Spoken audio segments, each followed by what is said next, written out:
ላላገባሽ ፍቅረኛሽ ገንዘብ የምትሰጪ ከሆነ በገዛ እጅሽ ቺት እንዲያደርግብሽ እየፈቀድሽ ነው። ቺት የሚያደርጉ ወንዶች ገንዘብ ስጭኝ አይሉሽም፣ ነገር ግን አሳማኝ ፕሮፖዛል ያቀርቡልሻል። አንቺም በየዋህነት ታምኙና ገንዘብሽን ፈንድ ታደርጊያለሽ። እሱም በገንዘብሽ ያተራምስልሻል። ኢኮኖሚካል ኢንፊዲሊቲ ይባላል። ባላደጉ ሀገራት በሁለቱም ጾታ ምስጢራዊ የወሲብ ገበያ አሸን ነው። ለማመን በሚያስቸግር አስደናቂ ሁኔታ የቤት ልጅ ተብዬዎች የወሲብ ደላላዎች መረብ ውስጥ ይገኛሉ። ሲጀመር ወንድ ልጅ ሳያገባሽ ኢኮኖሚካል እርዳታሽን የሚጠይቅሽ ከሆነ ያ ወንድ ከወንድነት ማዕረግ የወረደ ነው። እንዲህ ሲባል ወንድ ልጅ ገንዘብ ከቸገረው ወንድ አይደለም ማለት አይደለም። እውነተኛ ችግር ካጋጠመው በግልጽ ቸግሮኛል ካለሽ ማንኛውንም ሰው እንደምትረጂ የአቅምሽን ያህል ብትረጂው ክፋት የለውም። ነገር ግን ፍቅረኛሽ ስለሆነና ስለሚያገባሽ የሚያባብልሽና የሚሰክስሽ ከሆነ ጠርጥሪው። በተለይ በአረብ ሀገር የሚኖሩ እህቶቻችንን አቢዩዝ የሚያደርጉ ብዙ ብልጣብልጥ ወንዶች እንዳሉ የአደባባይ ምስጢር ነው። በአሁኑ ጊዜ የኢኮኖሚ ችግር የብዙ ትዳሮችን ሰላም በምን አይነት መልኩ አደጋ ላይ እየጣለ እንደሆነ እያየን ስለ መፍትሄ የምናወራ ይሆናል። ችግሩን ማወቅ በራሱ የመፍትሄ አንዱ አካል ነው። የኢኮኖሚ ችግር የሌለባቸው ባለትዳሮች ሳይቀሩ በኢኮኖሚ ችግር ገበያ ላይ በዋሉት የወሲብ ነጋዴዎች ትዳራቸው የተበጠበጠ ይገኛል። ሰላም፣ እንዴት ናቸው? ውድ የዮናዳ ሚዲያ ዩቲዩብ ቻናል አድማጮች፣ በዚህ ቻናል የማቀርብላችሁ ስለ ተቃራኒ ጾታ ሳይኮሎጂ እና ስለ ሰው ልጅ ውስብስብ ባህሪና ምስጢሮችን በተመለከተ የማቀርብላችሁ ተከታታይ ፕሮግራሞች በየጊዜው ወደ እናንተ እንዲደርሷችሁ ቻናሉን ሰብስክራይብ፣ ላይክ እና ሼር በማድረግና የደወል ምልክቷን በመጫን ቤተሰብ ይሁኑ። ባለትዳር ከሆንሽ ባልሽ ቺት እንዳያደርግብሽ በራስሽ ላይ መስራት ስላለብሽ ባህሪያት በጥናት የተደገፉ ማብራሪያዎችን ከዚህ በፊት በለቀኩላችሁ ቪዲዮ ሰርቼላችሁ ነበር። ዛሬ ደግሞ ስብዕና ላይ የሚሰሩ አዝናኝና ማራኪ መፍትሄዎችን እያወራን በተጓዳኝም ነጠላ ሴቶች ከኢኮኖሚ ችግር አንጻር ስለተጋረጠባቸው አደጋዎችና መፍትሄዎች እናነሳለን። ኤንሄዶኒያ የሚባል ነገር አለ። የእርካታ ማጣት ስሜት የሚያስከትለው ስነ ልቦናዊ በሽታ ነው።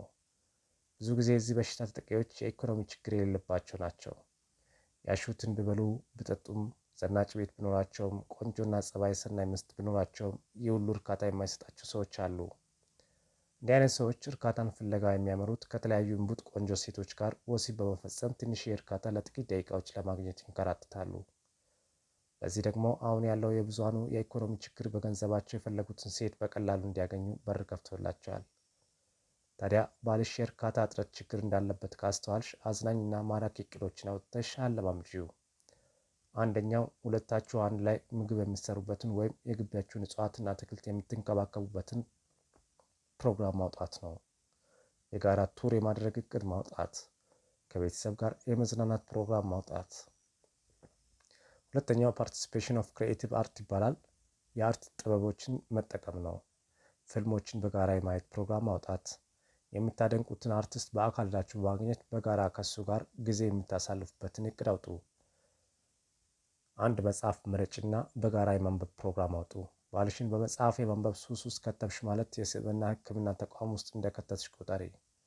እነዚህ ከላይ የተጠቀሱ ነገሮች የሚሰጡት እርካታ ከወሲብ እርካታ የላቁ እንደሆኑ ሲገባው ቺት ማድረጉን አቁሞ በእነዚህ ተግባሮች ወደ መጠመድ ውስጥ ይገባል። ሁለቱም ጾታዎች የእርካታ ማጣት በሽታ ውስጥ እንዲገቡ ከሚያደርጋቸው ነገሮች መካከል አንዱ ላክ ኦፍ ኢንጆይመንት ይባላል።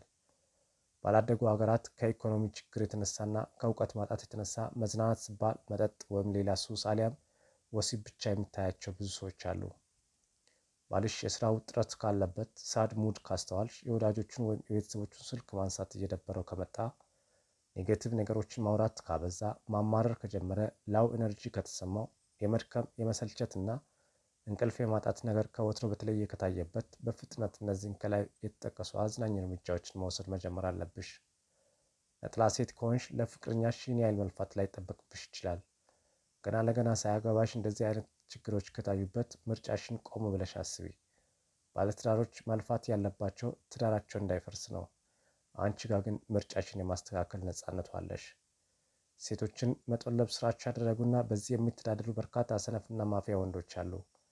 ወንድ ልጅ ትልቅ ራዕይ አንግቦ ያንን ለማሳካት በሚታይ ተግባር ውስጥ እየለፋ ከሆነ ከጎኑ ቁምለት እንጂ በማታለያ የቅዠት ወሬዎች ተሸውደሽ ገንዘብሽን ኢንቨስት አታድርግበት። ግብ የሌለው ወንድ ባል የመሆን ብቃቶችን አያሟላም። ስራ የፈታ አእምሮ ከወሲብ በቀር የሚያስበው አይኖረውም። የመረጥሽው ወንድ ሀብታም ሆነ ድሃ በስራ ላይ የተወጠረና መሰረታዊ የሞራል ሕግ የሚያከብሩ ስብዕናዎች እንዳሉት እርግጠኛ መሆን አለብሽ። ተጨማሪ ሀሳቦችን በቀጣዩ ጊዜ ይዤ እስክመለስ በቸር ቆዩልኝ። ዮናዳብ ነኝ። ቻው